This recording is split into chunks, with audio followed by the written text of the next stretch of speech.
My name is Jason Roberts and I've invited Morten to come and see our operations here at PolarX. PolarX is a film service provider looking after locations in both the Arctic and Antarctica for the international networks like BBC, National Geographic, Netflix, all the wildlife films you've seen from the frozen world. So through our history, PolarX has been involved with over 350 films from both the Arctic and Antarctica. Everything you've seen of polar bears, penguins, seals, reindeers, we have been involved with the logistics of the filming. Please welcome, come and see our logistics. This video is sponsored by Squarespace. This is the ice train, or the gypsy caravan for people who like to live in extreme cold glaciers. We have the stairs, of course, so we can move them because, of course, we never know the depths of snow. No. When we parked this 2 winters ago, where it was just ice, and then this year we had snow over our heads. So by the end of the season, when you looked out the windows, you just saw this white wall because we were down in a hole. So do you, like this one, like I just have to understand, I thought you were going to the ice, made up a lot of tents. Yep. But it's not how it works. No. So in the old days of filming, when we had a bit lighter equipment, we could just go out in 2-man tents or 3-man tents. Yeah. And we still do that, depending on the production. Yeah. So what are we filming, or what are we doing photography? Something like this is mega budget, of course. So then it's going to be film most likely, and it's going to be a big budget film and a big logistical challenge. Yeah. So for this, we wanted 10, 12 people to live safely while filming polar bears in the middle of winter. Yeah. So we designed these and had them constructed just for this one project. It's a bit like a Winnebago on a Hollywood set. Yeah. Because you get a little bit, pampered when you live in something like this, not a 2-man tent. It's heated floors, there's electrical toilets, there's showers. In this one here, we have a water maker, so we can send water between all the different units. For this unit was out for one season, is about 5 months living in it. Okay, I understand. So 5 months is a... Yeah, 2-man tent is not Yeah, realistic. no. And not at the temperatures also. The first year we started this project, the first month was about 36 to 40 degrees below Celsius, and we're at 600 meters up on a glacier above the sea ice. So we need to think of safety all the time. Not only we're staying away from the sea ice, so we don't have polar bear danger, or less polar bear danger. Yeah. We're in something that's polar bear proof. Yeah. It'd be one mean bear if he could get through this to get into it. Yeah. So we don't have to worry about polar bears, but we do have a lighting system when it's dark where we have a sensor on all the units. So if a bear comes in the camp, all the lights blow on, and we can turn that over to siren when it's too much light. So if a bear does come in, which actually never happens, it's always somebody coming back on a snowmobile forgetting to turn off the sensors. Yeah. So that's a sensor light for bear safety. Okay. But then you've also got to remember that this last winter we went through 3 major storms where tents would be blowing down on most things. These things were rocking. You felt like you were at sea. So this one, the first one I'll take you in, Morten, is a boy's toys. It's a workshop. It's so basic, yet at the same time, when you're living in extreme conditions, this is so important. Yeah. Where is your equipment? It's not in the snow, it's not blown away, it's not disappeared in the winds, or it's not been destroyed by a polar bear. We can line all our equipment up and have everything lined up, and we can actually walk around in our socks because it's a heated floor. So welcome to the ice train.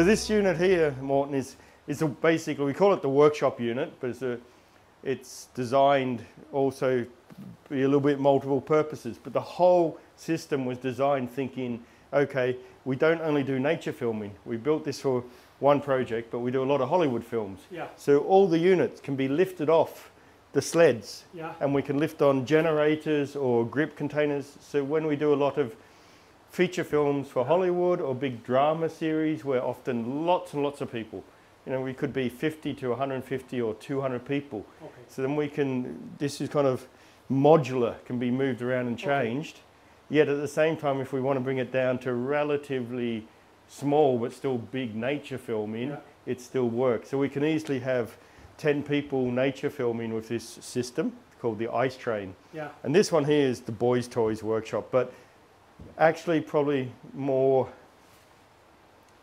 appreciated by the people working and the cameramen than actually a really nice bed.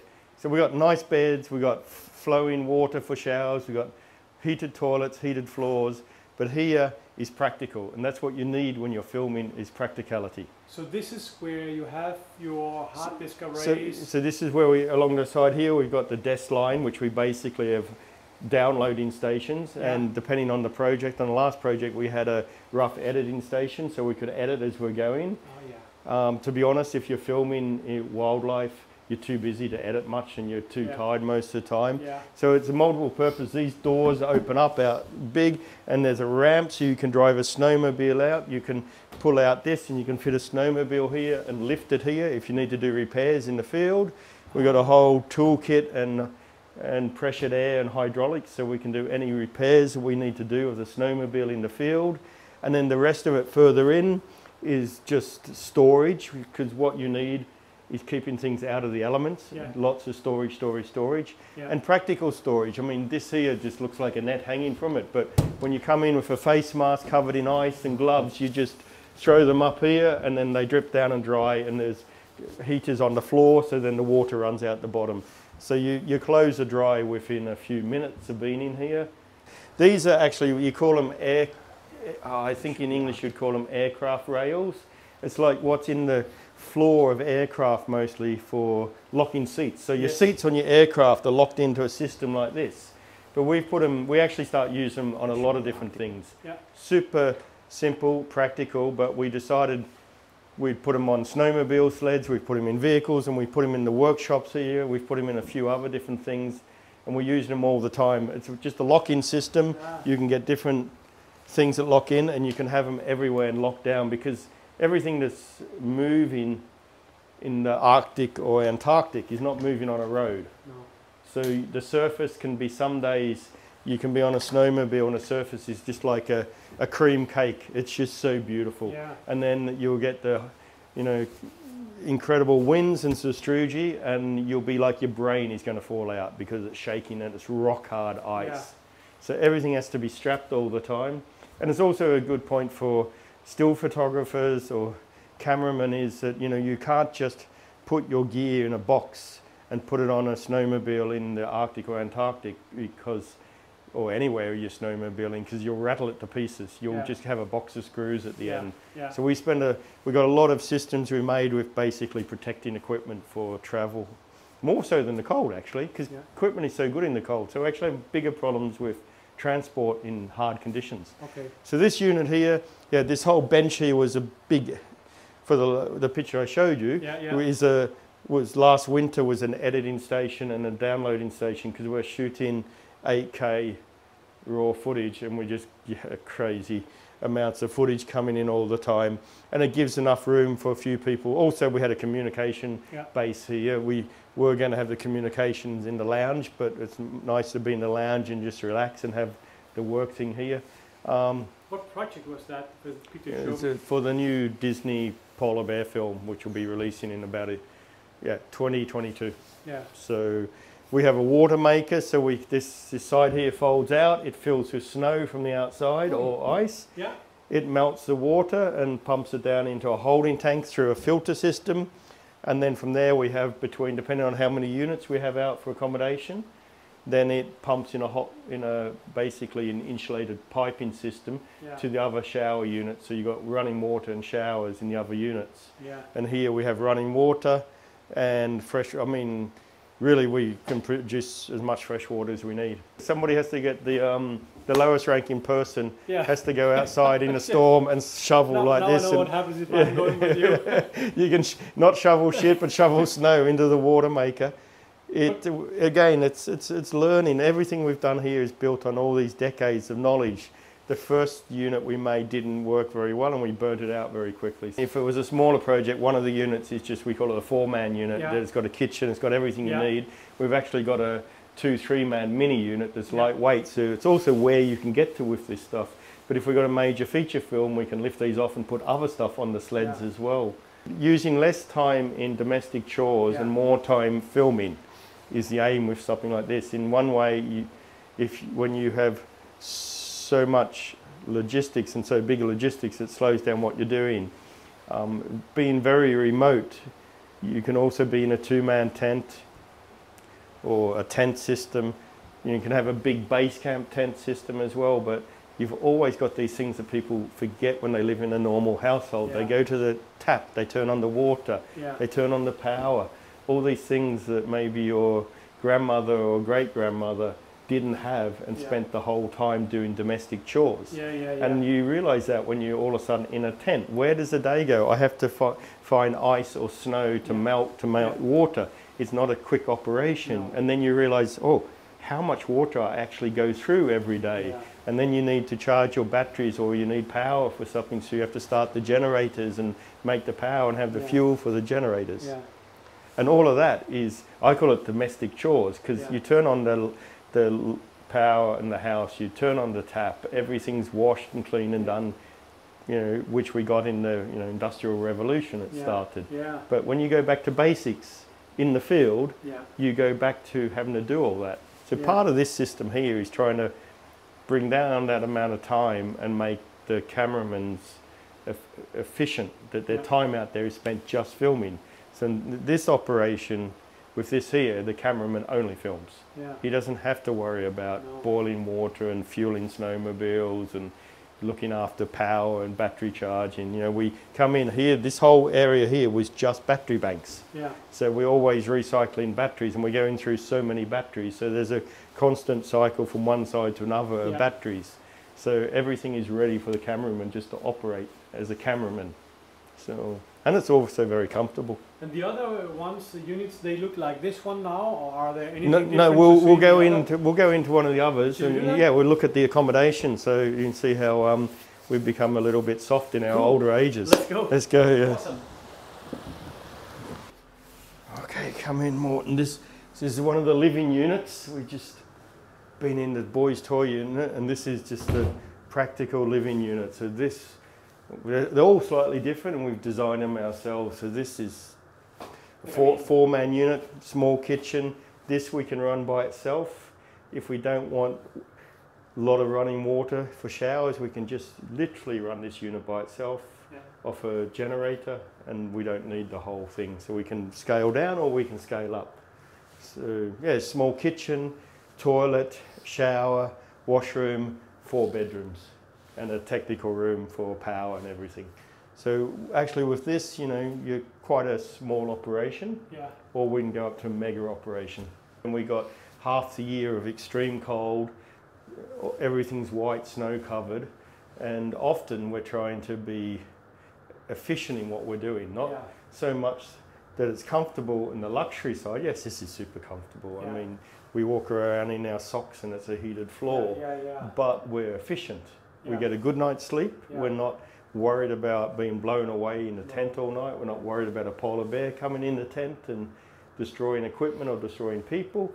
We're safe and we get a good night's sleep, and we're ready to get the most out of the next day, which is quite important when we're doing film productions. It's all about efficiency, not about our experience, not about what we often, it's a very different mentality than, say, if you're going on a holiday, you're there, you're enjoying it. Often if you're coming to somewhere to do a film production or anything science or something on that location, it's about the job at hand and getting that done. And often on the big Hollywood films, we often have a lot of the crew that don't travel to wilderness places often. They'll do the job, they'll come back a year or 2 years later with their family. And you also see their attitude of seeing things and enjoying things. Yeah. Here, what we do is all about efficiency and logistics and making it quick, comfortable and good for the client to get the result on camera. I really learned a lot about sea because I've seen, of course, the behind the scene from the BBC when they do the stuff, but you always just see two men in a rubber boat coming out, camping in tents, and you think, like I have always been thinking, when I go myself, let's just say for 2 weeks or something like that, in the beginning I produce a lot of footage, I have a lot of energy, plenty of water, plenty of food, I'm dry, I'm like with good energy, but then as the time goes, what you said about like, I find myself using the top of my energy on basic things like cooking, ensure the tent. The domestics and survival. Yeah. And I get a bad night's sleep because suddenly a storm is coming in for 2 days. And you know how it is, you have done that a lot of time. You're sitting out there against the tent to avoid it blowing away. After the storm, the beautiful light comes, the animals are there, and you're just unable to work because you're so tired. Yeah, your productivity definitely decreases proportional to how much energy you need to use. And what we're doing often on productions, what we do on the logistics side is trying to make all the effort, all the energy stay so you can film and make the logistics as smooth as possible. Sometimes some locations we're still in a tent and we're still trying to melt ice for water and we're still on the survival, but then your productivity on the production side, film side goes down a lot. Mostly we work with freelance cameramen and everyone's working either for BBC or for Discovery or National Geographic or any of the big networks, and all of them are producing wildlife now. And we're there to service and make sure that they're efficient and can get the job done. And every job is different. Sometimes we can go out with a one-man stills photographer who just is on an assignment for somebody or himself, and then of course we scale everything down, or we can be doing a mega Hollywood feature film and then we're hundreds of people. And no matter what you're doing, it's just important. If you're doing a mega Hollywood drama feature film, it's still about efficiency. Maybe for them it's more important, because if you often say if you got 200 people on a feature film, how many hours manpower do you lose if you lose 1 hour in the morning because the snow's not moved off the road or the snowmobiles don't start? That 1 hour times 200 people is mega. It's still important if you're one person, but you don't want to lose that efficiency, even if you're just one person. But when you scale up in bigger and bigger productions, the efficiency, 10 minutes lost of shooting time with the main actors is astronomical amount of costs involved.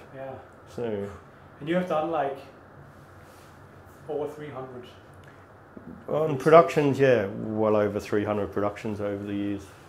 Actually, I think a lot more than 300. I actually don't have a list of every production back in the early 90s. Just Googling your company. But I think it's well over on IMDb. It's probably half what we've ever done, and it's everything from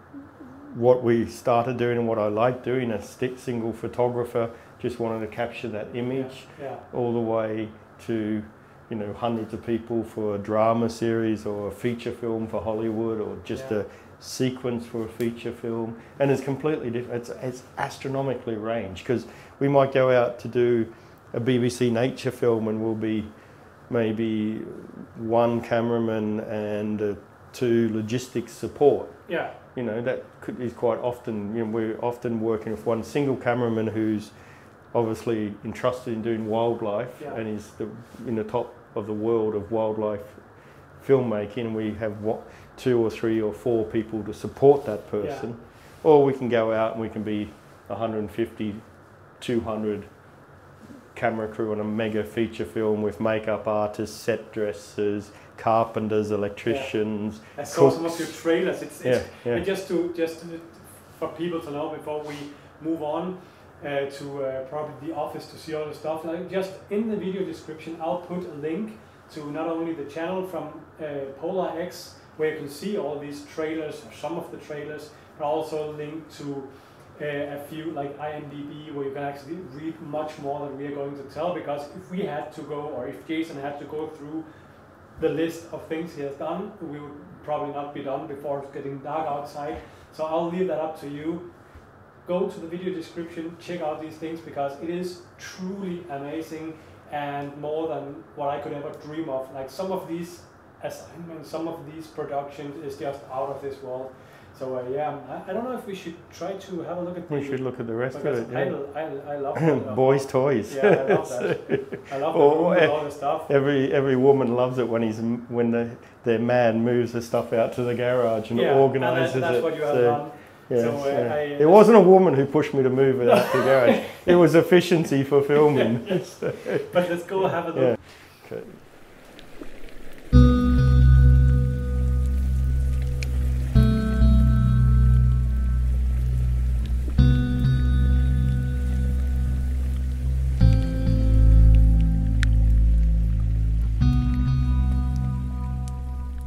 This is a Piston Bully, a Pernod Everest, which is made for grooming ski trails for slalom skiing. We used to, everyone knows them from the ski slopes where they're crawling up and down in the middle of the night, making the ski slopes perfect for you to ski. We use it. We basically rebuild them and put massive tow hooks on. So if you come around here and have a look at this here, you know, here we've got a 50-ton tow hook. So here we can basically put the ice train, hook it on.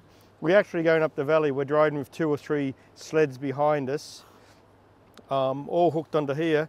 I must admit, it's a bit harder than hooking on your trailer to your car. When this thing weighs 9.6 ton and we have up to, the heaviest sled we pull is about 15 ton, the generator sled. 15 ton, yeah. So when we're pulling 2 together, we're talking somewhere about 30 tons behind us, and we have to lock them in together like a train. But of course, we don't have a train track to back on and lock on. So we're standing here for radio, and we got reverse cameras here, and the driver's driving back, and we're trying to hook them on. So it's a bit of dancing on the ice to get the hook. If we get stuck, we take out the winch and pull them in and pull them closer, chain system. But it's pretty heavy logistics. So yeah, this is basically, we use it as a pulley machine, but we also do use it to groom roads, so we can basically get heavy equipment or even light equipment through areas, because the high Arctic doesn't have much snow. So some years we can be quite low in snow, so we can push in the snow like you do in a ski resort and make an area so we don't damage the environment when we're driving over it or moving over it. So it also is used for that as well. But we have these Pernod piston bullies to basically move snow or drag heavy equipment. Also crevices up on glaciers. If we notice a crevice zone, we go up and mark the crevices, and we push and can fill the crevice zones with snow. It won't last more than that season because the snow will melt, but for that season we can make a safe route. Then we can mark a route across the glacier, and we have a safe route for all the other transport once we've filled in all the crevices. Do you then send snowmobiles in advance, like in front of you, often, like spiders? Or? Yeah, often if it's a crevice zone and we're driving with like heavy vehicles, we have a ground penetrating radar, GPR, that we drive on a sled or behind a snowmobile. So we know where, we don't go over where it's really bad, but we can go with the radar. So we might even start, so last season we started the year before, this time of year, before there's any real new snow on the glaciers, we actually flew helicopter the route and mapped all the river valleys, all the glacial cracks, and mapped where they were. The year before that, the snow comes so early, so we actually went out with the radar and mapped it all, and then did the radar tell you the depths of snow above the crevice, and if it's not deep enough to take the weight, then we need to dig it out and fill it in. And that becomes a lot of work, filling in crevices. Yeah. So we head inside. Should we head? What about a coffee, maybe? Yeah, coffee. Yeah. Let's go. Before we move on, I want to thank Squarespace for sponsoring this video. Squarespace lets you build professional-looking websites without any knowledge about coding and web design. You simply choose one of the many great looking templates, and by dragging and dropping photos and changing the text and colors, you can make it your own. You can create beautiful galleries to showcase your work, and it's very easy to update the gallery with your latest photos. It also has built-in e-commerce, so you can start selling your prints, calendars and digital products. So if you need a new website, head over to squarespace.com to start your 14 days free trial. And you can use the off code Morten Hilmer to get 10% off your first purchase. I've put a link in the description. So Morten, this is another one of our workshops. We've got the main office building and all the workshops. And because we operate in the whole polar regions, we've also got a storage of equipment in the Falkland Islands. And we have a storage of equipment in northern Canada, in the Arctic Canada. Both of the equipment, those equipment stores are quite small compared to here, very small. But here we have, garage, studio. The grey building over there is full of, I call it S word, shit. But yeah. It's just so much equipment. We have fueling systems for fueling everything. We have fueling for diesel, petrol and jet A1 for helicopter use. So we got clean fuels, because on modern motors, which we're running all 4 strokes now, we don't run anything that's not environmentally sound a motor. So our fuel usage in recent years has gone down to very little, but it has to be super clean. So engines start playing up when it's cold and the fuel's not clean, because it starts, impurities in the fuel, which is often water, start freezing. So we got fueling equipment, we've got, everything logistical you need in the polar regions, whether it's dive equipment for filming under the ice climbing equipment for ice climbing, or safety on glaciers and glacial equipment, and just everything you can think, transport, zodiacs, tenders, boats, now a new ship. So everything you can think of to be able to support an operation. So, and this is one of our, I call it the boys' toys workshop, because literally we have a welding corner, we have a snowmobile repair garage with the classic pin-up girl on the wall, and the fueling section, and then outside we have all the containers, which are steel container, which is basically steel and aluminium, so we can weld and build anything, like the cranes and the jib arms and all the grip stuff. We do a lot of our own building. We have wood workshops and everything we need, which is a lot not to do with film production, but to service film production. But what is this guy? Well, this guy is a standard kind of bigger ATV, side by side I call it, that's got wheels on it at the moment just to move it around, but normally we have snow tracks on it. So we really only use this in the winter. But at the moment, just to move it around a bit easier, we put through the wheels on it. And on the front of it, we put the same as we have on the tender boat, and the same as we've got on the helicopter, basically a gimbal camera system.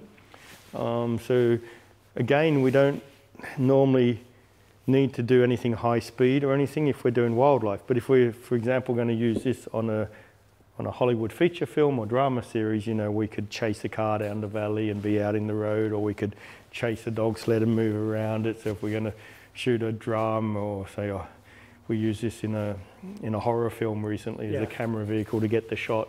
But what we normally use it for is actually hardly moving, just tiptoeing along.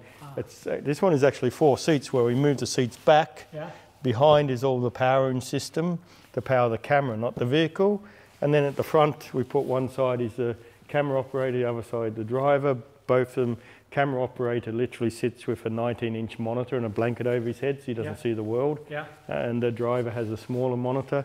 And it's all about, it's no different than driving a tender or flying a helicopter. It's all about the driver, guide, safety person working with, from my side, working with the cameraman to get that perfect shot where you can have movement. So you can be moving around an animal at a super long distance without disturbing the animal. And most people think, have you put tracks out? Are you on a dolly moving along the tracks? Because it's so smooth. And that's what has changed. In the old days, we used to spend so much time laying tracks, where we'd put out tracks for 100 meters and put a dolly on it and move along to move around a piece of ice, just to get a movement around the ice. Now we just drive around it. Because the gimbal gimbal's so stable. just because of gimbal. And we've always time saving, yeah, and it's a massive time saver. It gets you the shot so you're ready to hit record, or you're pre-recording as the action happens. Where beforehand we used to sit there, we often sit there for long lens on film, and a film would take 2 to 3 seconds for speed. So if you're doing and it was fine in a feature film, you know, you'd say action you'd say quiet on set, speed, action. The speed was the camera got up to speed. Yeah. Well, now we have pre-record, so we can be recording the whole time. You can be drinking a cup of coffee and go, oh, the action's happening, which is wonderful, because, you know, beforehand I spent tens of thousands of hours probably in binoculars watching an animal going, okay, it's about to happen, it's happened. And then you'd hear the camera go, up to speed, too late, missed it. Yeah, so now you have pre-record. So pre-record really helps a lot with what... Just explain what it is, because Pre-record is, you know, beforehand with filming a camera, the camera had to start moving the film and it had to get up to speed before you had 25 perfs a second going through if you're running at normal speed. Pre-record on digital cameras is it's recording the whole time, so once you can depends on the camera and how you set it up and what pre-record it has, but you can have, you know, 3 seconds pre-record, so you have 3 seconds to press the button. So it's always recording and deleting the older stuff. When you press it, it keeps the previous 3 seconds. Or you can have longer pre-record on newer cameras as well, which it's just a memory capability. So you can basically have the camera recording the whole time, but it's only on a cache memory. It's not put on the memory until you say, keep this footage now. So the camera can be running. You know, the leopard seal's about to pounce on a seal and be running the whole time, but it could take 2 hours for that pounce to happen. So as long as you don't have to predict that pounce, when the pounce happens, you've already got the last 10 seconds of footage. So when the animal jumps on the prey and you press record, at the moment it jumps, you actually have, like, say, 15... You have what you set before and pre-record, depending on the settings on the camera. Yeah, it's also a lot of footage saving then. It saves a lot of just the old days. We used to, on film cameras, when there was film going through, we used to say, okay, you know, roll. So we'd start, stop. We used to go through a roll of film sometimes before the animal jumped on the prey, especially when it's hunting. That's when you use it most. And, you know, a polar bear on a seal, it can spend a day and you can have hundreds of, like, it's about to pounce and no. And actually that leads me to another question I'm curious about. I've been spending some hours out there during the years, and the biggest challenge is you find, let's say, an Arctic fox. And that Arctic fox is faffing around the entire day, basically doing nothing but taking something.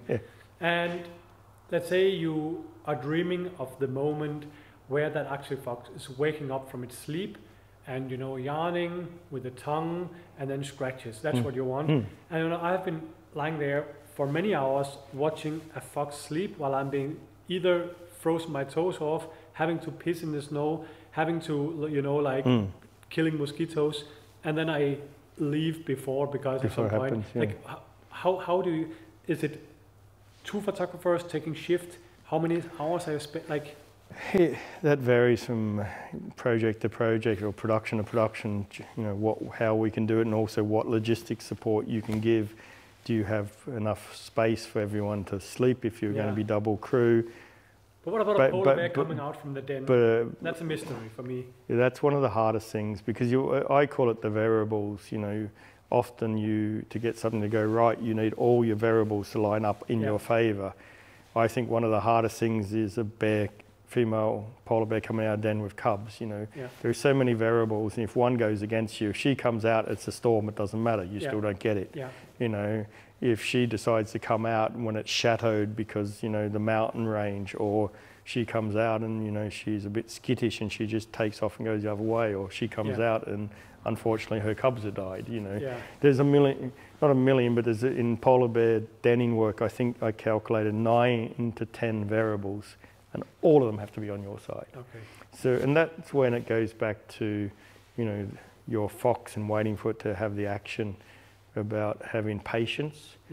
I don't think a lot of people working with blue chip wildlife, not all of them have good patience. I just think they're so stubborn to get the job done. Yeah.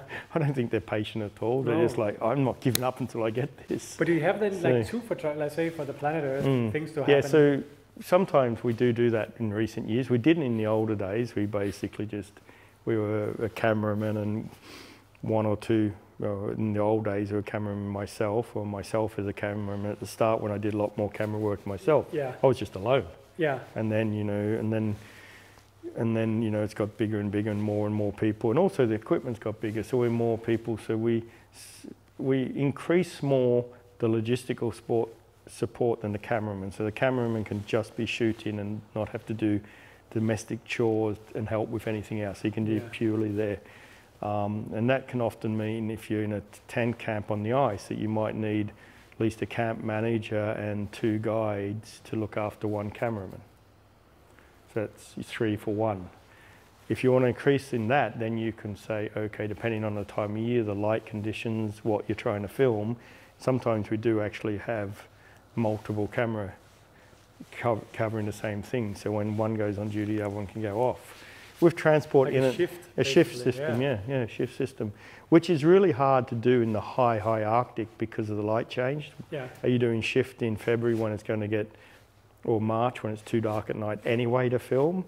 Or are you doing shift in June, July when we're filming all the time around the clock because of midnight sun? Yeah.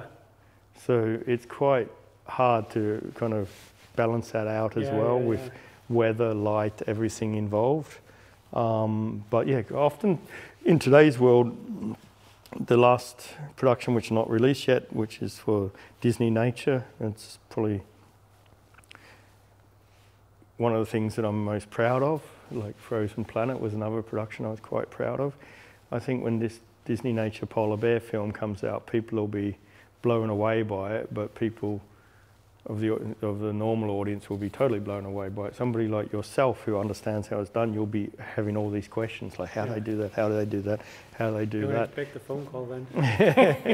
a lot of it goes back based on knowledge. When hopefully we learn. If we make a mistake, we definitely learn. Even if we don't make a mistake and we think, oh, how can we make that better? Every time we have debriefings with everyone and we say, okay, how does this work? We're with the right time, location, everything, the normal things you think about, but then also down to the very small things. Like we just had a debrief on a major shoot for BBC where we go, okay, we have to invest in that battery system. We can't have this other system. It's just taking too much energy out of the crew and possibilities of losing shots. So we have to go into this other powering system. So, but there's a lot often down to very technical small things. Yeah.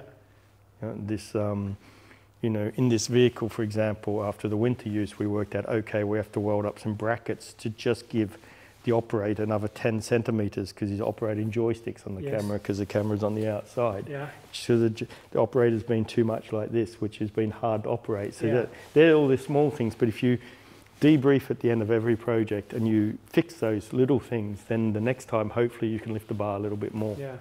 But yes, on this Disney's polar bear film, we have been operating most of the time a 3-man, 3-unit crew. So at any time we can go 24 hours a day because you can't just split the day into 2 12-hour sections as well because you might have transport in and out. And if you want to have an overlap and a debrief, it's not 12 hours anymore, it's 14, 16 hours. So it becomes, and if it's midnight sun, there's no break at all. So then we really need 3 crews to cover a 24-hour period. So it is crazy. Yeah, it becomes more people, more logistics, more food, more water melting, more domestics, more support crew. Everything's more costly, of course. Yeah. So sometimes I like going back to what I call the good old days, which is a sticks, tripod, 1 long lens, 1 wide angle lens, and a hide to sit in. Yeah. And sometimes that gives amazing results. I mean, sometimes it gives better results as well. Yeah, and I also think maybe, I don't know the English word, but a takeaway from this for people sitting out there with a camera on the tripod, and I think, holy moly, this is overwhelming. What can I use from that? But I mean, what I get from this is like regardless if it's a huge production with so many people or it's a one-man army in the field, I like the thing about, you know, like we can, as photographers, we can do a debriefing for ourselves after every trip, after to take the experience and to improve our own setup, you know, because it doesn't matter if it's a huge production or a 1 or 2 man army. If you manage to make things easier so that the production goes better, it's improving yourself in a way and enjoying your craft when you come back. I don't think I've ever bought a jacket, a field jacket or snowmobile suit that I've ever put on that I've been happy at day one. I go, okay, where's the sewing machine up here? Where's the scissors? I'm going to change the hats. I'm always changing the hat system. And the Inuit, you know, because you spend so much time in Greenland, they got it right 500 years ago, but we can't get it right today. No. It drives me crazy. It's like, okay, we want a tunnel hat, we want some copper wire in the air, we want it supported so we can have a hood on that is key. We don't need a face mask. We can operate, we can do stuff without a face mask on, but then I'm so happy you were saying it, because they come out with the new jacket with the new color and the new style, but practically it's useless. Yeah, but I'm so happy you say, because my friends are making fun of me when they go into my gear room, because you know, you have the sleeping bags, the mats, the jackets, and then you have this sewing machine, and they're like, what's that? It's like, that is the most important thing. We use the sewing machine for the material things here all the time. And we use the welder for aluminium weldings for all the time for fixing, improving stuff. We are constantly rebuilding stuff. Yeah, I can see that when I walk around. And often super small, simple stuff. But that's what hopefully makes maybe life a little bit easier in the field as well. Gives you hopefully a better result, but also, you know, I'm not in the field to beat myself up. No. I want to have it comfortable and nice, and you know, I've been in enough, you know, shitty storms to say that I don't need to have it uncomfortable. It's very much the British way. The British explorers way. You got to, like, it's got to be uncomfortable. We're Scandinavian. Tea and toast. Tea and toast. When I got told we need an industrial toaster when we're filming in the middle of winter, so we can have tea and toast. I just need coffee. No, anyone can crawl in not anyone, but we've all crawled in a snow hole and had it uncomfortable. But it doesn't take much effort to make it a little bit more comfortable, and that directly correlates to your result will be better over time. And also, you know, just improve.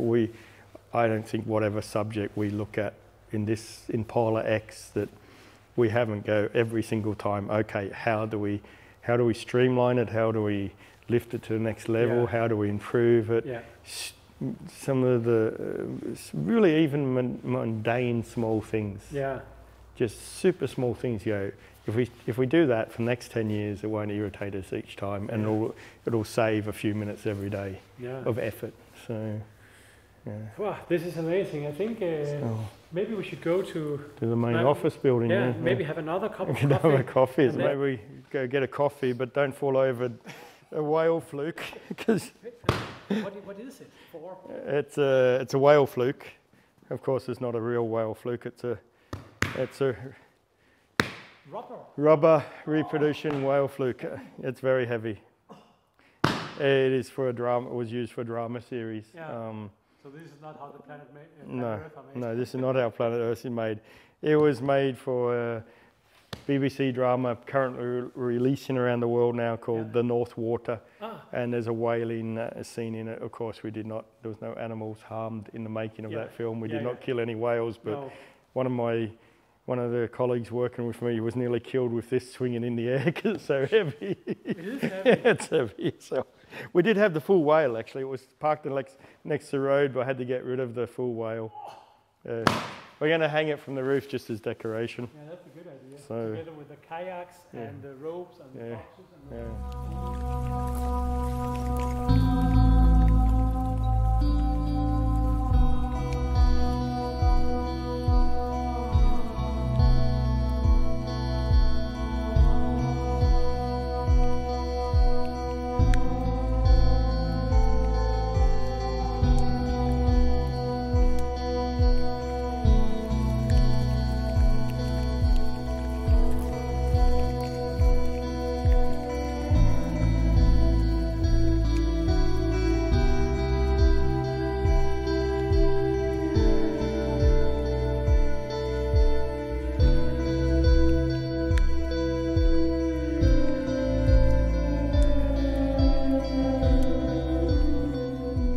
So this is just some kit that just rolled in on last Thursday, a couple of days ago. Yeah. So we're just wrapping the summer filming. So we've been out for 5.5 months in the ice now. Yeah, up north, so, Svalbard? Yeah, we started just on the west coast and the east coast. There's ice moved north. We're actually up at 83 degrees north. And what project is that?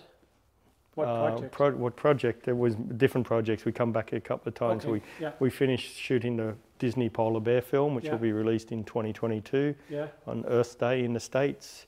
And we've been shooting the last scenes also for Frozen Planet 2, the new BBC series coming late 2022. Which we've been shooting for 3 years for that. It's a different story than Frozen Planet 1. And yeah, lots of different projects, just radio boxes, all the boxes and that coming in. These all need to go through processing of, toothbrush cleaning basically. That's for internal communication? That's internal comms, yeah. How long do they reach on the ice when it's... they're VHF systems, so we can reach, line of sight 10Ks. Yeah. We got hundreds of those, so we've got like 160 radios or something. So if we're a big crew, everyone has a radio on them. We don't have mobile coverage where most places we work, which, to be honest, is only an advantage. Yeah. I mean, it means the comms are quite difficult. And we're so far north, on Svalbard here, we're so far north, we have trouble with satellite comms as well. Okay. If we're shooting in Antarctica or somewhere in the Arctic at a lower latitude, we can still pick up the geostationary satellites. So it makes it much easier with satellite communications. When you're so far north, once we get north of the, say, north side of Svalbard, we're only on iridium satellites, which basically is very slow data band. So we're back to internal radio comms in line of sight and basic, text messages, comms in and out, but we don't have mobile coverage and we can't upload our Facebook or Instagram or whatever unless we go to a lot of effort. I like it. I started in the days we had no comms. Yeah. And you basically got the equipment, you got the film stock, and you got a case of US dollars, and you headed off to Siberia or you headed off to Antarctica, and you come back 1 month later or 3 months later. Yeah. You'd walk into the office at BBC and they go, "Oh yeah, you guys, I forgot you in Siberia. Yeah, we've been there for 3 months. Yeah. Completely forgotten about. No one cared where you were very much. You just got onto the job, but then you experienced and lived where you were." Yeah. So in the modern day, and it's changing at such a rapid speed that it's not many years until we'll have full comms no matter where we are in the polar regions. Because of the shadow of the Earth, the polar regions is behind the rest of the globe in communications. Yeah. Because most communication satellites sit around the equator, where we're here, so we get shadowed by the Earth. Yeah. So that's a physical reason why, but that's changing with new satellites going up soon. So we'll be as connected as anywhere in the world. Yeah, it's interesting, but no matter how much you say it, I don't think people will turn off and connect out. No. And they always, it's very interesting. I see it all the time. I remember the first time we ever put on a BBC Polar Bear special, early 1990s, we got sponsored by a satellite company, a big dish. And we're out near a polar bear den filming that, and I get this big dish out and tried to line it up on the satellite there, and we get a really bad signal. And then even the cameraman who was quite a bit older for me than he was like, "Oh, we don't need that crap there. I don't need that." And I was a little bit young, thinking, "Oh, we might get communications here." We got really bad communications, but I still remember that, and I always think if I knew what it was going like. For example, releasing around the world now is the North Water, a drama series, BBC 2 costume drama series where we were 150 odd crew on location. I do have a briefing with everybody in Budapest where we're doing the studio work beforehand, and there was a few people in the crew that was coming to the Arctic who were about to shoot me off the stage because I was saying to them, "You will not have any communications from when we leave the township of Longyearbyen, Svalbard, until we are back. You'll be zero comms, zero everything. We have satellite comms for emergency only, and that's it." And there was, of 155 people, there's a few people who were very, very upset about it. Actually, one of the worst ones who complained the most was the one who said it was the best time of his life afterwards. Yeah. And every single person, no matter, you know, we had A-list celebrity actors on board, we had everyone from every walk of life, you know, the makeup girls, everything. Everyone was dreading turning their phones back on. Yeah. Also, the personal communications about people. You're on a film shoot, a Hollywood major shoot in the middle of nowhere. You can't run off to your hotel room. You can't run off there. You're all stuck in one big location. You're all one big crew. You're all working for the same goal. And you have no communications to the world. What do? You sit and talk to each other. Yeah. You actually talk to each other instead of this, like, you know, hang on, I'm going to just go this way. Yeah, now we sound like grandparents. Yeah. But it is true. But it is true, and in a very short time. Yeah. I mean, yeah, okay. What is it here? Oh, they're just, we call these baby legs in the it's wildlife. A oh, yeah, so it's a Ronford. So it's just a, I mean, it's a 150mm bald head tripod. I mean, actually the head is, you know, what is it? Head is 25 kilos or something on these legs. It just means we have also hi-hats, which are the same but locked legs. So we can get the camera super low, and then we have long legs.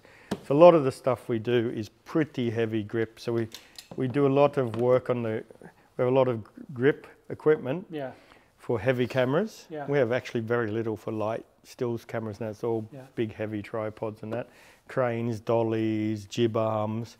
And then, you know, in the welding workshop, we make anything we need and adjust stuff, or you make your own. Yeah, make our own, or often use. There's a couple of companies we use that are very good at sending the sketch and they come back with a design. Yeah. So like the crane systems, and that's a German company. Yeah. We love German engineering. They're so good. They build it perfect standard, exactly.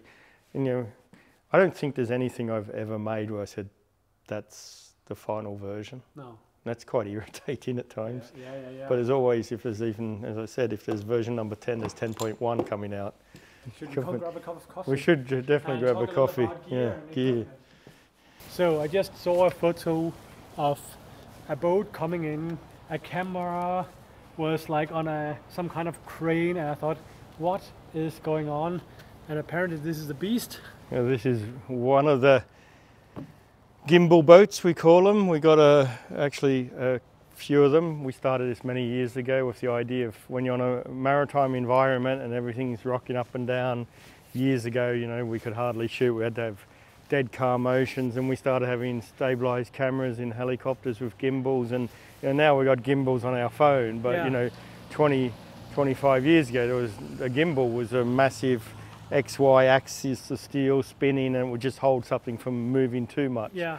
And you know, to think that today we have it on our iPhone or our cellular phone, a gimbal. So, but this is just basically a grip system we've made to take a gimbal stabilizing, whether it's a shot over, whether it's a GSS or the Cineflex for big filming projects. We can put bigger rigs on it. This boat we got made just to basically be a camera boat. There's lots, it's just a boat, but there's maybe 27 changes we did to it for it to work. In the middle of it, we got railings so we can move forward and back with the camera system. The front is a drop-down landing craft, so we can take actually the front off, put the camera down if it's dead car motions, super wide angle lens, and just be moving forward at something.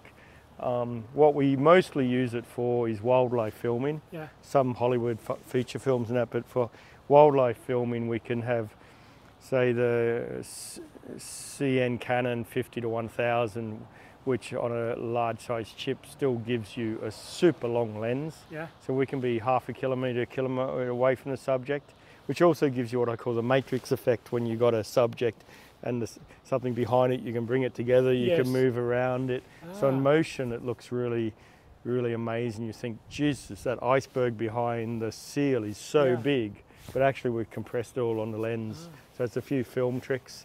And it's all about being stable, and also running that camera system is a power issue.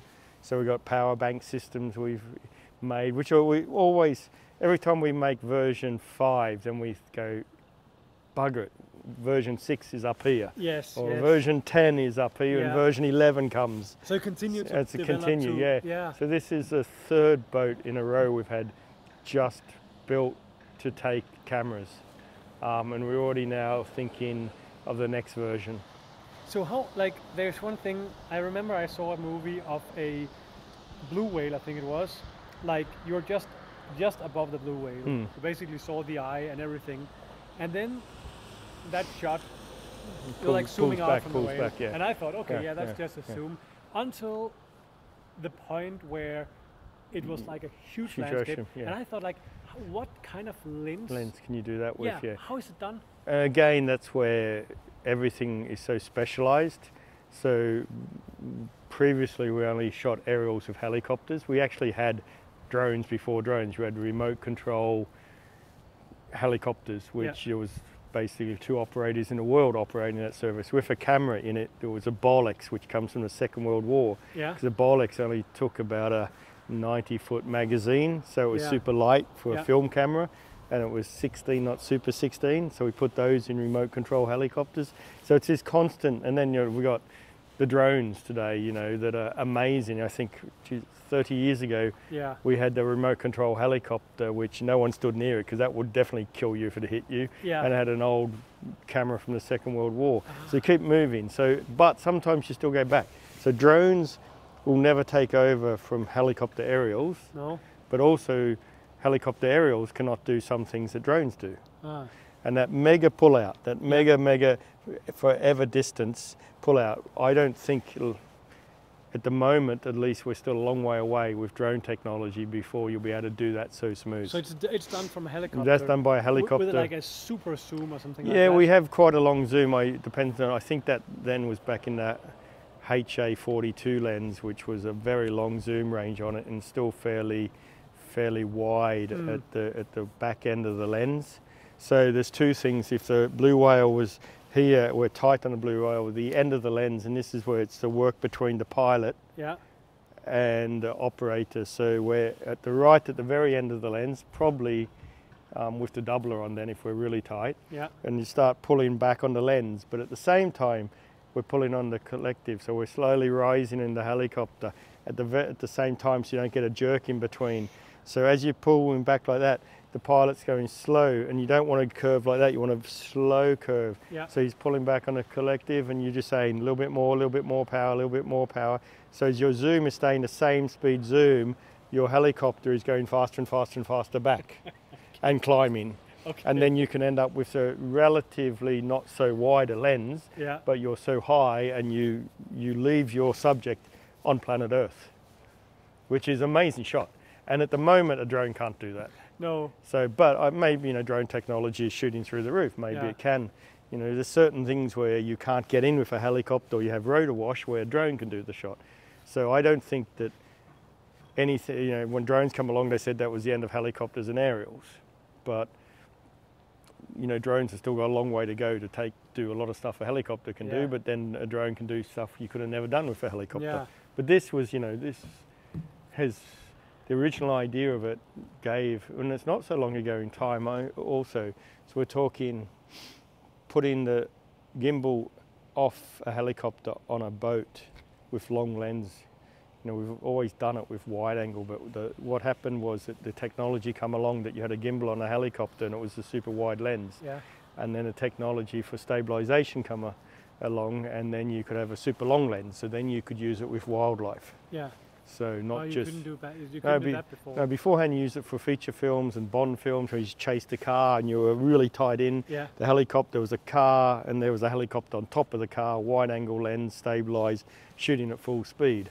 But you could not do a polar bear at a kilometre's distance away, or a whale or anything. So, and then 15 years ago, slowly we developed the need also for longer lenses in it.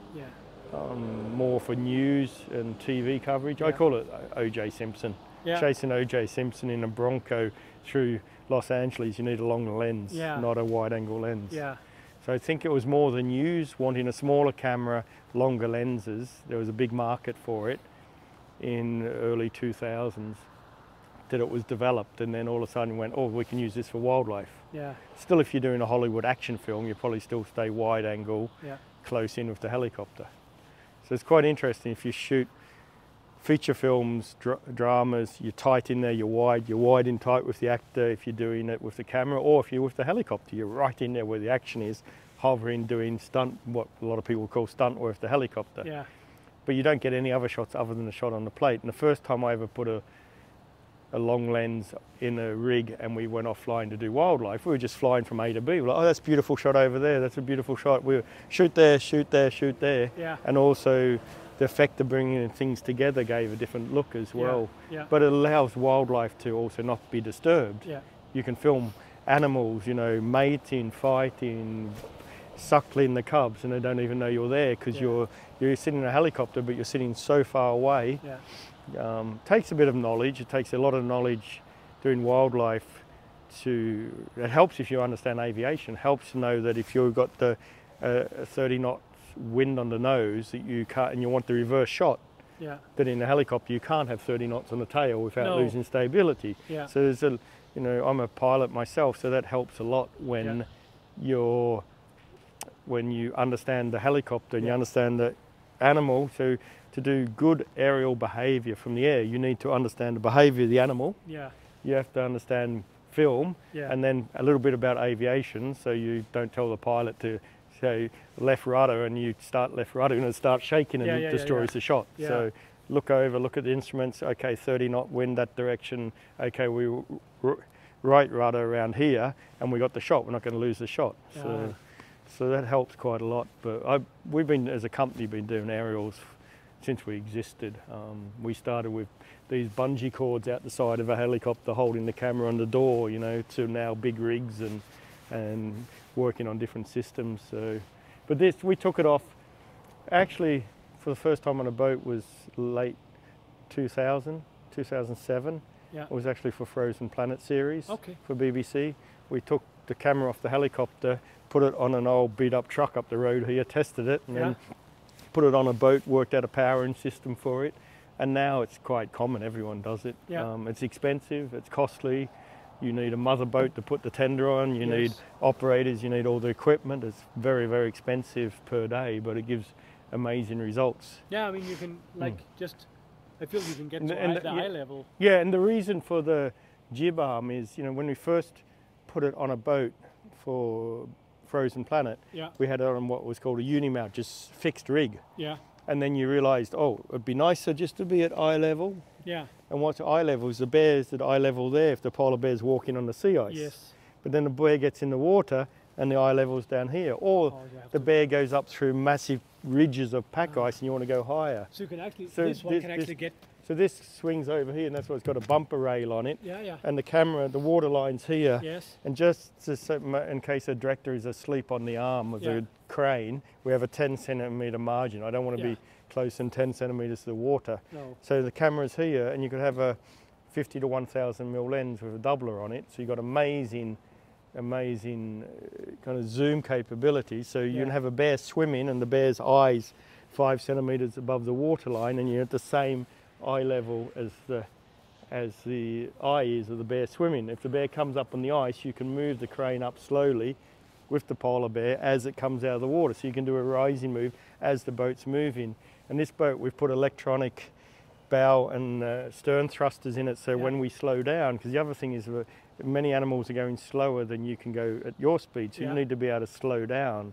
So we need this, we got an RPM converter on the motor, so we can bring the motor down to just super slow and slow the boat down, but then the wind or the breeze starts moving you, so then you have to put the bow and stern propellers on and drive on a joystick, and then you can drive sideways or whichever you want. With this boat? With this boat here, this little tender, So then you can get it down to millimetre precision. It's not easy. And then and you get in it perfect and the bear's perfect and then a piece of ice hits you and the whole shot shakes. So then it's over.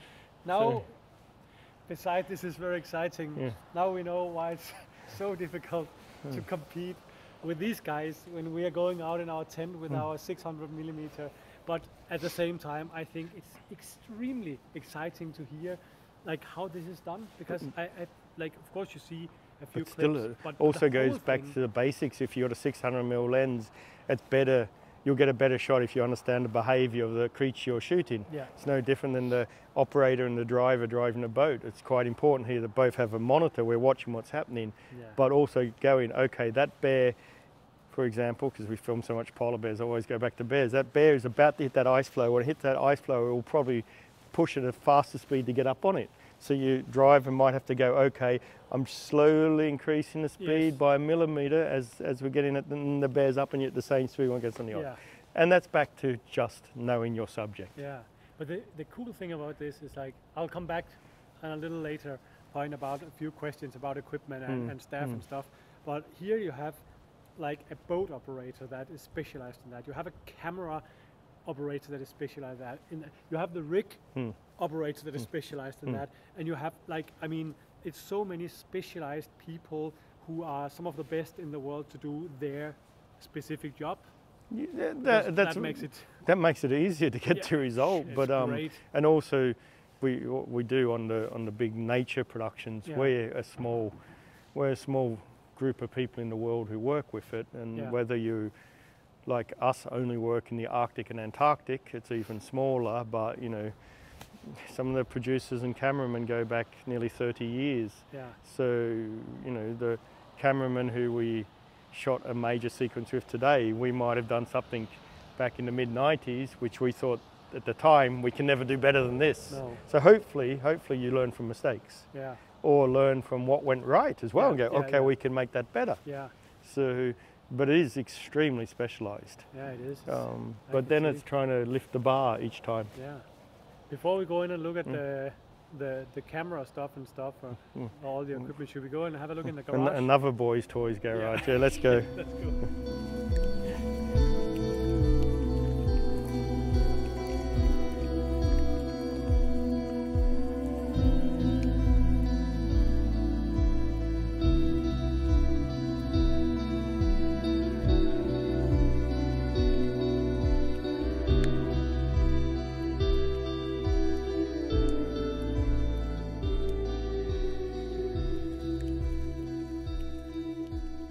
What is this? I don't even know what it is, but I kind of want to have it. It's one of those pieces of kit that we're experimenting on. It's actually basically an ROV, so underwater drone. It's a remote operating vehicle, so we have the tether here, which is a 500-meter tether on this with a fiber optical cable. Powering is inside it, so basically it's an underwater drone with a reverse camera, main camera there, and you see the main camera, the dome, and then 4 propellers, so it'll balance, and this is the control unit. So you basically got a 19-inch monitor here, giving you the main image. You got a recorder on the side, Ninja recorder, and then on here you got the reverse camera and a wide-angle lens camera at the front. So when you're shooting anything underwater, it's always very hard to know where you are. So you also have a positioning device that shows you exactly where this is roughly, but still, if you're trying to home in on a polar bear underwater, or you're trying to home in on a seal underwater, 10 meters is a long way when you're moving around. And this can operate down to 500 meters, can with a bit more work go deeper. But we only really work on the surface because we're working with mammals, some fish, but mostly mammals on the surface. So it's just a new piece of kit that's relatively new. It's got a Sony camera inside it, so AS7 low light, so it can operate under the ice as well, which has worked quite well because under the ice you lose a lot of the sunlight. So it's working really well at low light as well. It's our first year trying it out. We still got a lot of things to fix and adjust on it, but it's going to give us great results. It's something I can see that in the future you'll be seeing major sequences on all the networks around the world of wildlife and in the polar regions, and it'll be filmed with this. It's also a safety issue. A lot of the animals we work with, you don't actually want to be in the water with them diving. First time I dove with a polar bear was decades ago. We had no idea what we're doing, but we worked out a bear can't dive deep, so as long as we're deep water and we have plenty of weight, we can drop air and shoot deep. It's worked. We've done all the sequences you've seen of polar bears swimming from way down deep has been diving deep and filming upwards, but it's not something I recommend. No.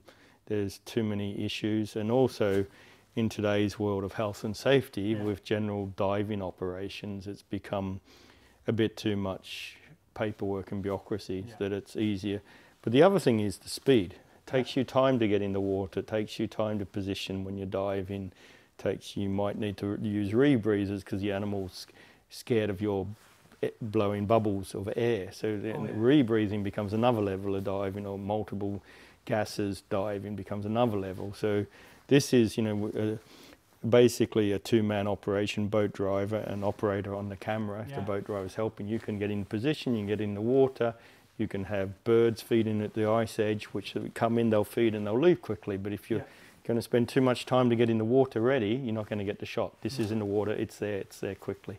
One thing that's always been exciting with PolarX throughout the years, there's so many things I laugh at, like a GoPro. We all have had GoPros for nearly a decade now, but you don't have to go more than 3 decades ago, and we were using these little cameras that were being specially engineered and costing an absolute fortune and taking 6 months to make the camera just for the one job. Same with drones. We used to use remote control helicopters with PolarX 8mm film cameras in them. And then now you can buy one for very cheap price off the shelf and press a button and the thing flies and it hovers perfect. Most of our drones are out on assignment or being repaired, which is interesting, being repaired.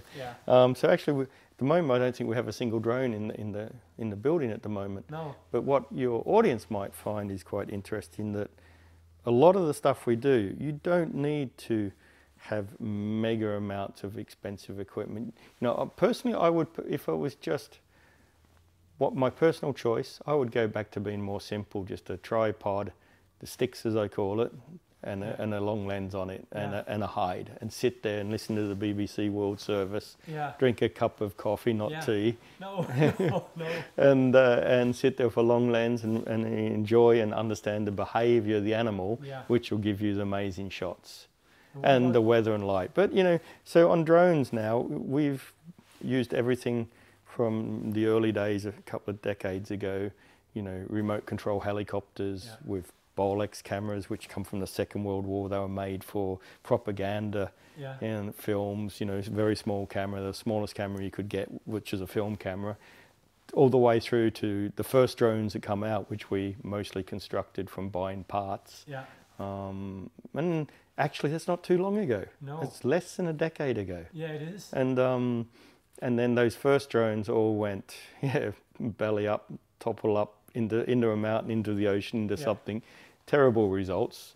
And, the drones are coming at a speed like we've nearly never seen of a lot of technology. Till today, of course, probably most people would think that the main drone for the big super series is Inspire 2, which has been around for a while. For BBC or Discovery Channel or National Geographic, Inspire 2. It's got a very good camera. The resolution on the camera is great, but it is nearly a two-man operation to get it work properly.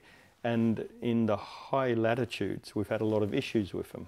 Okay, with the Inspire. With Inspire, and also, no one really knows what this is. Theories all the time, and it's funny, when the Mavic 1 come out, it was terrible at the high latitudes. It just took off and went and crashed. I know. So then they come out with the Mavic 2, which was like, no one really knows what the difference is in its sensors and everything, but it works perfect. Okay. So even though we often use the Inspire for the beauty shots, maybe the big wides, the beauty shots, it's also a very noisy drone. So with wildlife, we actually pretty much only use the Mavic now. Okay, the Mavic 2? Mavic 2 Pro. Technicians will argue about the resolution, but you need the shot. It doesn't matter. You can argue about the resolution, you can argue about the pixels forever. But, you got the choice as a director or producer. You have a drone that probably doesn't work 50% of the time and takes a long time to get in the air, or you have something you throw in the air and it gets a shot at once. And it gets a shot because it's quick, it's versatile, it works. And if you're using the 3-blade prop, then the silent props, as we call it, it doesn't make much noise. It's pretty silent, so then you don't have any disturbance issues. Because any drone work we do, the number one thing is 0 disturbance. Yeah. The second it looks like there could be any disturbance, we shut down. We do not let drones near any wildlife if there's disturbance involved. And it's also been different than what you predict. You know, before drones were like they are today. So if you'd asked me 10 years ago, I would have said, animals I know well, this will react, this won't react. And certain things I got right and certain things were completely wrong. Like polar bears, I was like, okay, this will be totally individual. Walrus, I thought walrus would react and be quite scared. Actually, they're not scared at all. Birds, birds are very strange. Cliff nesting birds seem not to react at all. Okay. But ground nesting birds don't like it, because ground nesting birds are also afraid of aviation predators. Yeah. So it makes a bit of sense. For a cliff nesting bird, like a kittiwake with 10,000 other kittiwakes all squealing and taking off, they just see a drone as another bird. Okay. Yeah. Oh, that's cool. So it's different. I don't think, you know, there's any distance rules. It has to be just 0 disturbance, and watch what you're doing with the drone, and have maybe a spotter next to you watching, saying no, that the animal you're filming is not reacting, but the ones even further away are reacting, probably because of wind direction and sound, or because of light. You know, if the animal you're filming is looking into the sun and can't see the drone, but an animal further along the beach line can see the drone on an angle, it might react to it. So, you know, we don't tolerate any disturbance with drones. The same with underwater. You know, it's a bit harder to see if anything's disturbed underwater. It's hard to see if a seal is, you know, most seals that come up and see this ROV is more like, oh, that's sexy, can I take you out on a date? So, and want to give it a hug. That's interesting. So we had a common seal come up a couple of weeks ago, out of the blue, not anywhere near where the ROV is, but to the side.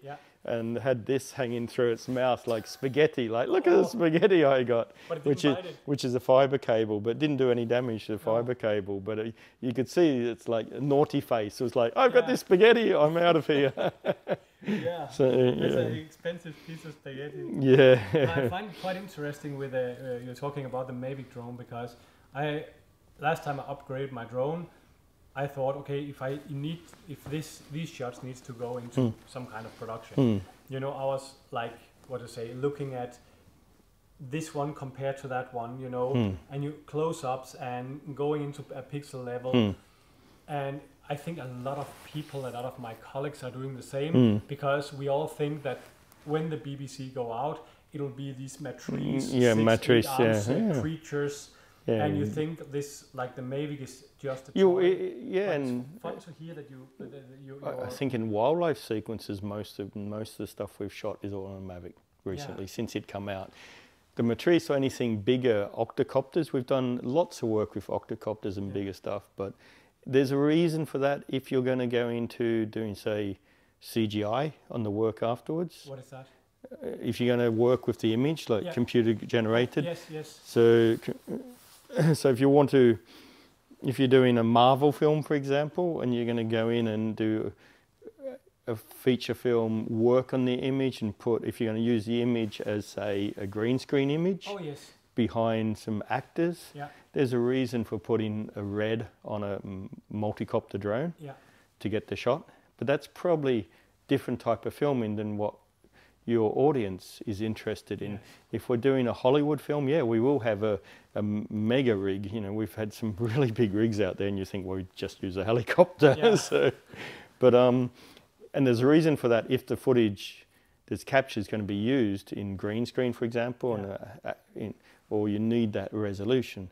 But if it's just beautiful resolution, normal screen resolution, or even to like BBC Frozen Planet or Planet Earth and levels like that, actually often the technicians will say, or the technical people say, no, it's not good enough. But you also have to capture the shot. You can't miss the shot. It doesn't help saying, well, we've got a memory card full of really high resolution shots, but there's no behavior there. Yeah. You know, the polar bear did that, but we missed all the shots. Yeah, it's a good point. Or the penguins did that, but they run away because the drone was too big and it scared them away. You've got to have the shots, and sometimes I think we get a bit hooked up in this technology too much. You really go out from the cinema and say, okay, it was a really bad movie, but the quality was really, really nice. Never like, happened. I mean, it's the opposite, isn't it? It's the opposite. You know, I I won't say a certain penguin film, but there was a very popular penguin film where actually the quality was terrible,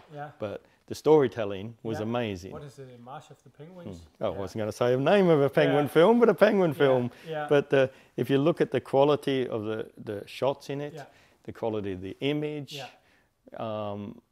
very disappointing. But storytelling was amazing. Perfect. So should we move to some more tools? More tools and more gear. Yeah. Stuff? Okay. Yeah. Thanks for that. Yeah. So we use that on vehicles for taking the main bounce out of a vehicle, or on dog sleds, for example. If you want to be on the dog sled and you're going to have a gyro-stable camera here, the gyro-stable camera will take out the small wobbles and everything. The extremely small wobbles, we use something like this one here. You're definitely not into lightweight things. No, just the weight of that there. Wow. So it takes out your motor vibrations or small vibrations. That one there takes out the big bangs, and then you have your gyro-stable camera on top of it to take the small stuff out. So then you can be, moving through terrain that's very rough and keeping a perfectly smooth shot. Yeah, because on a dog sled, it goes like bang, bang, smashing, okay, everything smashing. Takes the big that takes the big ones. If you're on a dog sled with something like big bangs, you'd only use that straight on a camera with gyros. If you've got a motor and it's making small motor vibrations, then this goes on. Whether it's a boat, whether it's a snowmobile, a lot of the stuff, right, so you don't need lifting weights. Oh, we have to be careful because... No, it's fine. And so...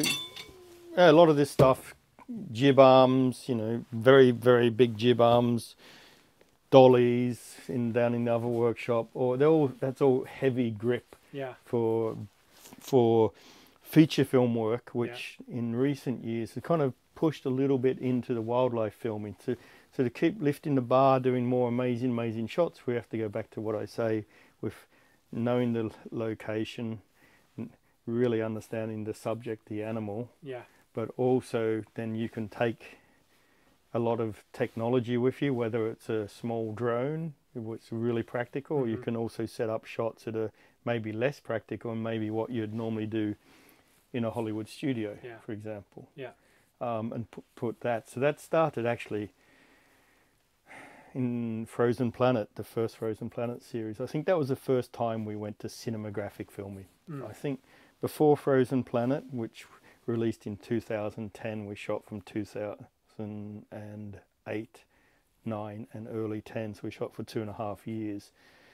Before that, we were more, say, wildlife experts and biologists filming wildlife. That transition started then when we got a lot of tech people coming in the industry wanting to also shoot wildlife and also moving in things like motion control or lapse times. It gets a kind of an image that's more of a cinematographic big screen image, and that really, I think, we kind of led the way with Frozen Planet. Yeah. And now it's become more normal, and of course it's a lot of equipment, takes more people, more costs.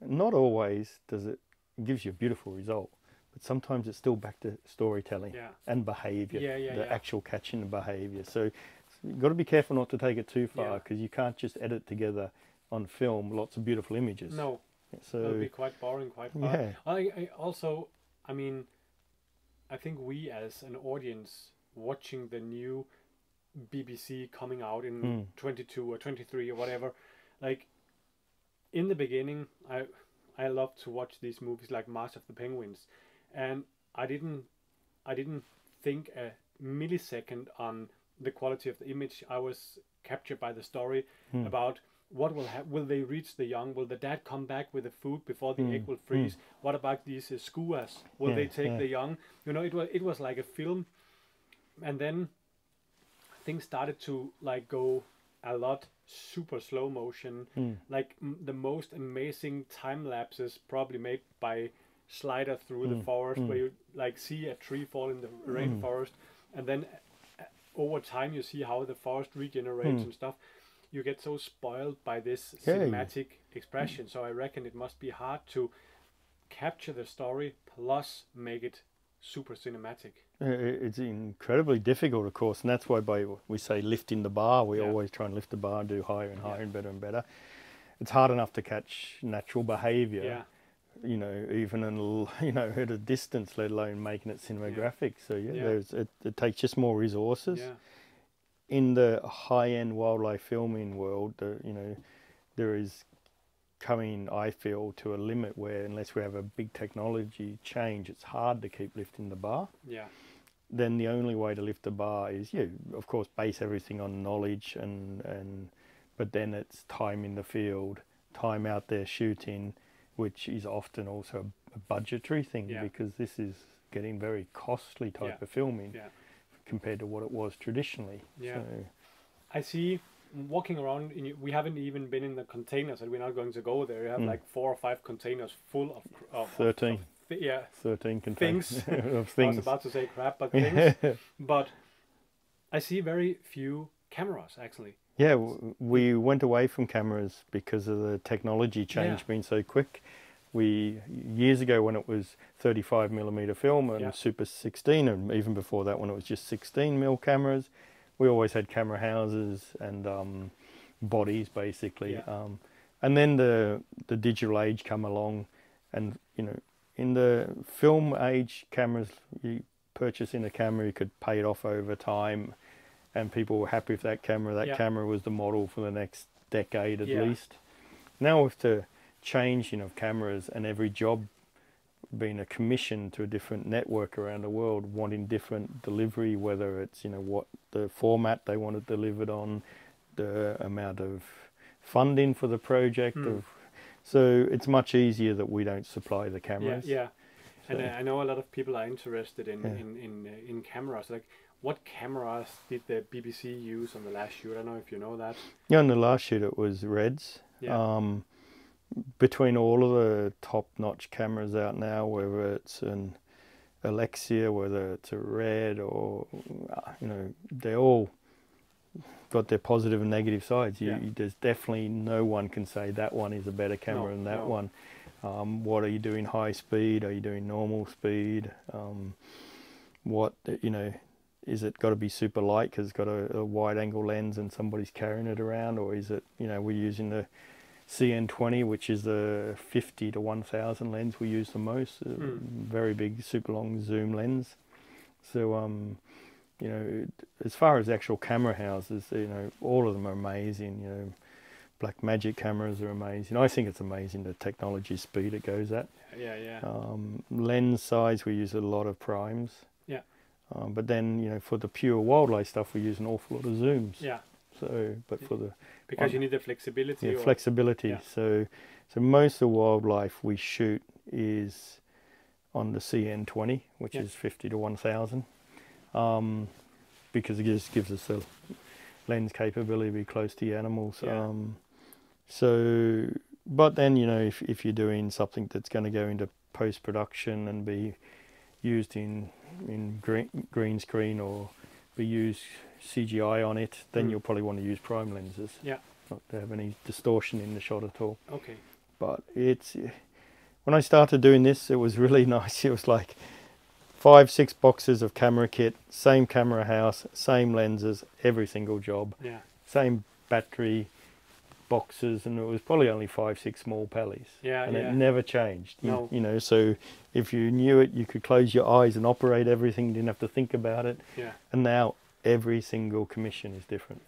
So just a few questions. The first one, I'm really curious about myself. Like, I know you have more than 300 like jobs behind you. Productions. Productions behind you. So it's always hard to, like, what to say, just make a one answer fits all. But let's just say BBC Planet Earth are going to photograph polar bears for a future series. Like, how does the crew look like? Like, are there one cameraman, 3 cameramen? How many people on set to shoot? So traditionally on wildlife shoots for the mega series, the big blue chip series. Yeah.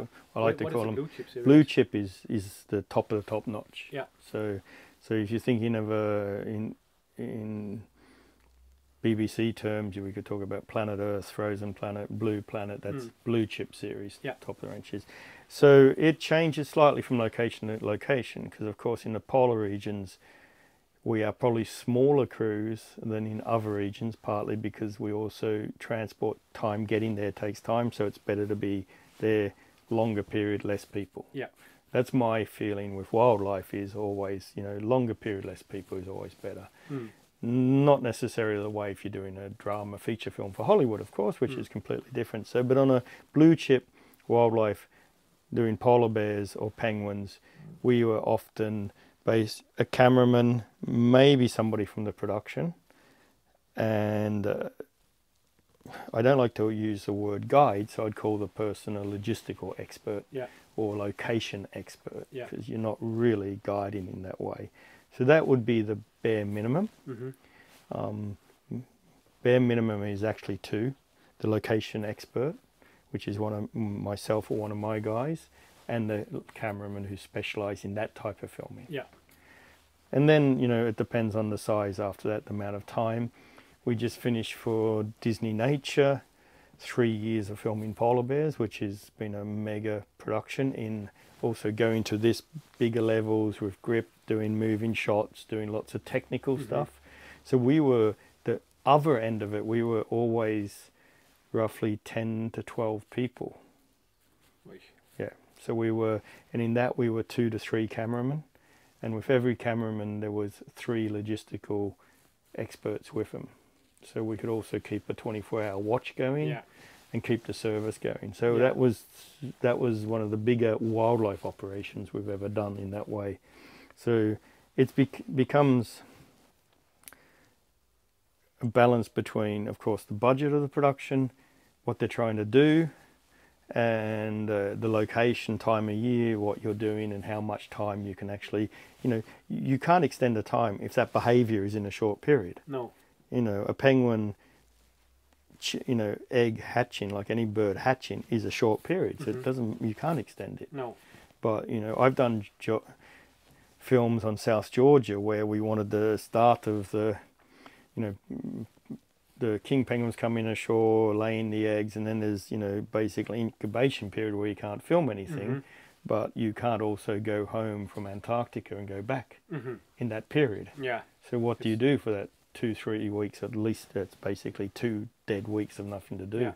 So we decided to I did a deal then and said it was Discovery Channel, you don't pay us that period, but you pay for bringing kit down, climbing kit, and myself and the cameraman, we went and climbed every mountain in the region. So we took a holiday in between, that actually happens quite often where you say, well, great, we're not going to be here, but going back home and back is too much travel. We don't want to do that. It's not good for the environment. And by the way, we'll take that as a holiday on location. That sounds nice. That's good nice. Holiday. Yeah, that's nice when that happens. It's not very often, but the length of the shoots is also, how many people, how are you going to service the people? But I would say the average team is between 3 and 5 people. Yeah, okay.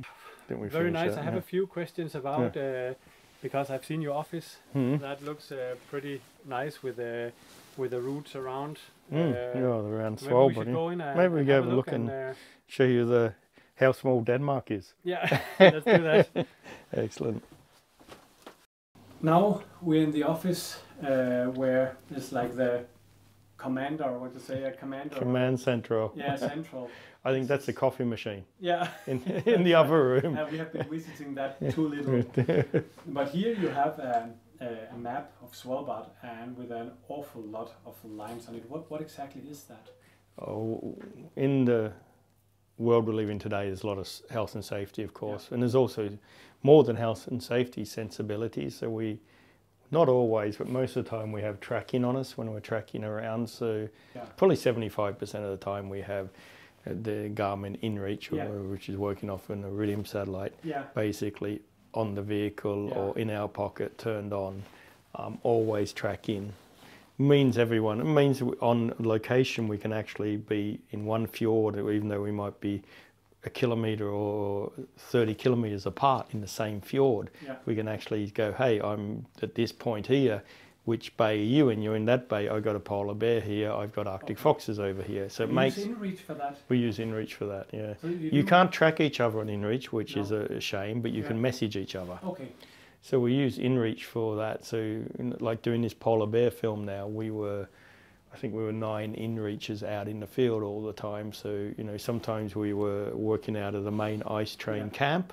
So that was 6 people, and they were always, okay, we're going to be an hour late. You guys start dinner, and we'll come in and eat the leftovers, or you know, or we're leaving early tomorrow morning. We're heading back early today. There's no bears on the ice. We're giving up for the day. So everyone's got the information, which is great for being very efficient. In the old days, we used to say, okay, we're leaving the tent camp now. We'll meet up at midday on that point, you know, and at midday get to that point, and then somebody's frustrated because they had to leave some action to go and tell the person they're meant to meet up, or, you know, or sometimes, I remember once with Doug Ellen up on the north coast, we never turned up, and I had to go back and couldn't find him. They had to trace his snowmobile route, and then he's lying there, or not lying, sitting on a big blue iceberg, flat ice, 10 kilometres everywhere, dead flat, one big iceberg the size of a house, and he's sitting on it with a snowmobile that had just been pulverised into it, because he was driving along looking at the polar bear. Was it reindeer? Was it polar bear? Was it reindeer? Was it polar bear? Bang into the iceberg. So when I get there, he's sitting there with a few broken ribs and a bit shaken up. So now that's so much easier. We can see where they are, you know, and if anything happens. So that's just one of the inner bays of Svalbard. So it's hard to tell. So think of Svalbard as the size of Ireland, or 1.5 the size of Denmark, so 63,000 square kilometres. That a lot. I love mentioning that to anyone Danish. What's your highest mountain in Denmark? In this office, we're on the beach line at this office, you might get altitude sickness.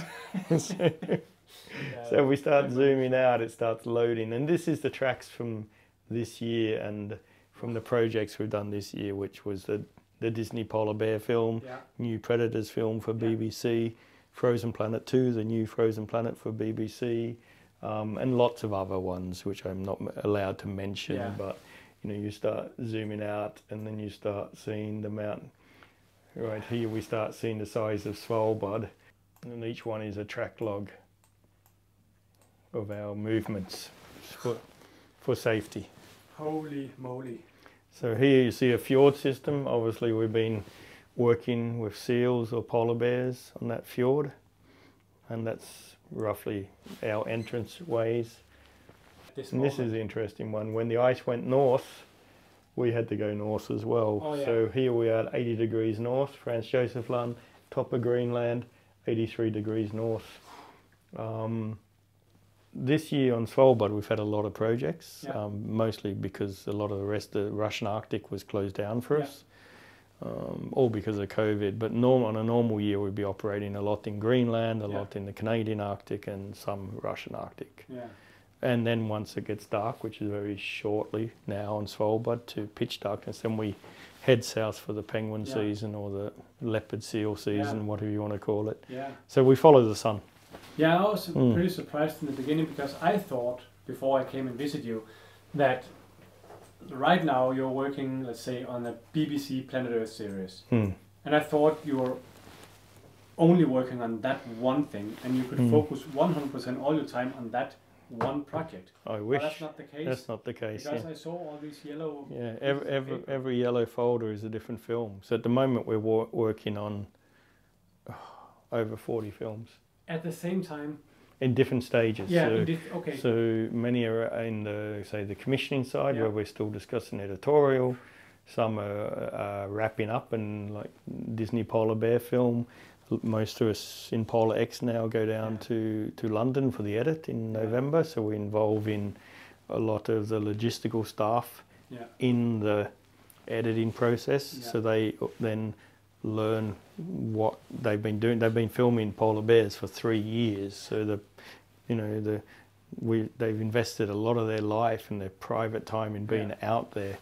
As I think one of the guys walked past you and you asked him, "Are you just back?" He goes, "Yeah, I left in February." He got back last week. He said he wanted a day off. We couldn't understand it. No. They have been up north with the BBC. Yeah, they've been up north. Filming polar bears for Frozen Planet 2 and Predators. So I mean, it takes a lot of dedication to do this. I mean, again, if you're taking a still image and going on a holiday, take a still image, it's because it's your hobby and you're that. But there's a big difference when it becomes work, of course, and the pressure of it. A lot of people forget about that. We go out for a mega series or the big blue chip series, and there's a lot riding on it in reputation, in money being spent. We've got a pretty good track record here. That's why we continue working for the same clients for over 30 years. I don't think we've really ever had a disaster trip or disaster shoot, but we've definitely gone off on a shoot to shoot one thing and come back with a different sequence because animals are not being given you what you want. But normally we come back with a sequence all the time, and we have. I'm quite proud of this little company, PolarX, that we've had the opening sequences in so many of the big blue chip series. Opening on Blue Planet 1, opening on Blue Planet 2, opening on Frozen Planet, Planet Earth. So, as a saying, we were being lucky enough to get the privilege of delivering a lot of the opening sequences of the big blue chip series that have changed the perspective that especially younger people have on the planet and climate change. So the change has been astronomical, but also that also brings the pressure, if you call it that. We are big operations, costly operations, and time limits, and we have to deliver on time, and we have to deliver something. Often it's like no one's ever filmed it. The scientist believes it happens. The native people know it happens. Go and film it. You go, what? So that's quite often the brief we get. So I remember leaving the Bristol office of BBC about to go out after filming Planet Earth for about 3 years on a Frozen Seas episode, but we still didn't have the opening sequence, and we're leaving to come to Svalbard actually to shoot the opening sequence, and the executive producer says, "Jolly-o chaps, no pressure, have a wonderful time, stay safe, but remember it is the opening sequence of the biggest nature film ever done. No pressure." So I remember that so well, like it was yesterday. What was the opening scene? It was a female polar bear coming out of her maternity den with her 2 cubs and sliding down the hill. One of the hardest things to do on planet Earth. It is mega, mega difficult. And then you start realizing the outreach of these programs are astronomical. And because wildlife crosses borders, language, cultures. So if you do a Danish comedy program, well, it'll be funny, like us who understand Danish. For the Danish, might be funny for the Swedish and the Norwegian, but that's it. That's where it stops. Plus the humor is. If you do it, the humor is the culture part. The language is also difficult. If you do that program in English, it'll have a bigger reach. If you do it in Mandarin, it'll have a reach there.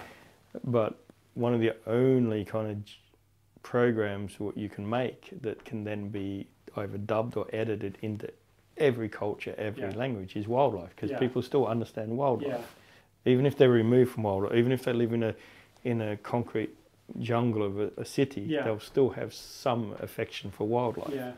And then you can dub it or edit it or clip it and move it and change it to fit that culture, or you can leave it the same and just change it from English to Cantonese or Mandarin, and then it can go into that. it is. and then it'll get the audience there. So the global reach is astronomical. Yeah. I don't know if you're allowed to tell, but are there any shows like of these productions that we should look forward to that are coming up in the near future? Yeah, I'm allowed to say a lot of the things that are coming up. I mean, on the BBC there'll be Frozen Planet released in 2022, late 2022. Yeah. Everything is like the release that we see, things being released now because, some areas of the world are opening up after COVID. Always with these releases, it's been very hard to know when South Korean TV, when they've bought the rights, when they actually send it. Yeah. But, coming up in the near future is Frozen Planet 2, which is a BBC series and a slightly different editorial than the original Frozen Planet that also goes into not just the Arctic and Antarctic, but cold regions and altitude. Yeah. So mountains. And then you have Disney's Polar Bear film, which is still in the edit right at the moment. That will be one of the 3 ones once it's released that I'm most proud of in my whole career. I think it'll get in the top 3. Wow. At the moment it's pretty simple. It's Frozen Planet 1. I might actually consider buying myself a television. Television, yeah. Just to see these. But you're like me, when you work with this, I actually had never owned a television, but a friend loaned my apartment when I was doing Frozen Planet 1 on my house. Yeah. And he bought a television. Yeah. And I basically said, use the house, I'm leaving for 3 years to be on location around the Arctic and Antarctic. For Frozen Planet 1, I literally, one of the trips was 11 months and 1 week on a shoot. Yeah. It's a long shoot. Yeah, it is. And, you come back for a week and then you disappear to the other side of the world for another 6 months. So he actually bought a television, and the television is getting old now, but it's still the television I have, and it never gets turned on. So I think a lot of people that work with it kind of stay away from it. So Frozen Planet 2 will be released in 2022, which will be slightly different editorial, but it'll be an amazing series. The one that will get into my top 3 best ever will be the new Disney Polar Bear film. What title it releases as, we're not sure yet. The title's still to be confirmed, but it'll be Disney Nature and Disney Plus, and it'll be pure polar bears. It'll be 1.5 hours of pure polar bears, like you've never seen before. And that's probably the production where we've lost the most blood and tears for, literally. It's been one of the hardest ones ever to film. So, which I didn't predict, but it was, even after 30 years of filming polar bears, a difficult one. So. Maybe one day in the future we are actually going to see all this equipment live out there on the ice. We never know. But you're welcome to join one day on location. I would love to. Now I have it on film. Yeah, just bring a Danske snaps. Yeah. A little. Keep us warm. I know how incredible busy you are by looking around. People all over in this house, cleaning equipment, coming back with boats and batteries. And I really appreciate that you have taken your time to share this with. I think this is rare information, and I know a lot of my followers are really appreciating your time. Welcome. And I just have to say on camera right now, because Jason, he seems so relaxed and so, he has all the time in the world, but I have been on this office for more than a day now, a day with snow and a day without snow, and I know how busy these people are. So if you have any questions for Jason, you can write them in the comment, and I will then gather the most recent questions, and if we are lucky, we might get some answers. But do not go into PolarX website and start asking questions, because they will not be answered. These people have important things to do on their production, so just to say it, please don't do that. That inbox is already too full. So write the questions in the comment, right? And then I can maybe email Jason 5 or 10 questions. I'll be more than happy to answer those questions, of course. But yeah, it's I guess it's because of our success at delivering so much. We are quite a busy little operation, even though I say it's a little operation. It's not so little. Yeah, and you often think, I used to joke, I still do joke about it, I say that you know, when I finally retire, I'm going to move to Manhattan for a quiet life. Yeah, I don't believe you. You'll probably do that for a year and then you'll do something crazy. But yeah, we are. Longyearbyen is a busy little place, and the whole Arctic's quite busy, and everything's.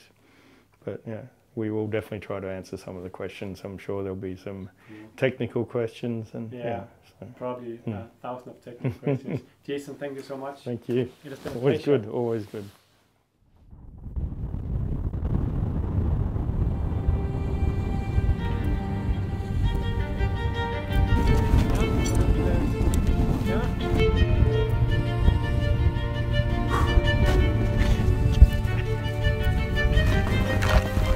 There's a lot of snow. This is a very, very lucky day.